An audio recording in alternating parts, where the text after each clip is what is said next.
Hey guys, welcome back to my channel Divi Ayushi. So আজকে আমরা বেরিয়ে পড়েছিলাম মার্কেট যাওয়ার জন্য। সো এটা হচ্ছে সব থেকে হাসির বিষয় যে আমরা ঢুকেছি কচুরি খাওয়া বলে, বাট ওটা একদম দুটো গ্যাসই এত মাস্তেই জ্বলছে, মনে হচ্ছে এত স্টিম করা হয়েছে ফুল গ্যাস দিয়ে। অ্যান্ড আবার ওখান থেকে বেরিয়ে গেছি কাজ করতে, মানে জামাপত্র কিনতে, জামা প্যান্ট কিনে তারপর একটু জুস খেলাম। জুস খেয়ে তারপর আর টেকা যাচ্ছে না, তারপর বেরিয়ে পড়লাম গ্যাস সার্ভিস করাতে। গ্যাস সার্ভিস করিয়ে এই যে জামাকাপড় কিনে নিয়েছি, তারপর বাড়ি যাবো। মেঘও পড়েছিল রাস্তায় অনেক, সেটা নিয়েও হ্যাপি ছিলাম যে বৃষ্টি পড়বে হয়তো, কিন্তু পড়ে না, আফসোস। তোমরাও জানাও তোমাদের ওখানে বৃষ্টি পড়ছে কি না। এখানে এত গরম পড়ছে দেখতেই পাচ্ছ।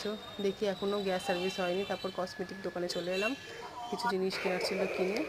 এই যে এটা জুস নিলাম, নিয়ে এখানে দেখো দুটো লেগিংস কিনলাম, আর ওখান থেকে কটা ব্লাউজ কিনেছিলাম। এখান থেকে লেগিংস কিনেছি।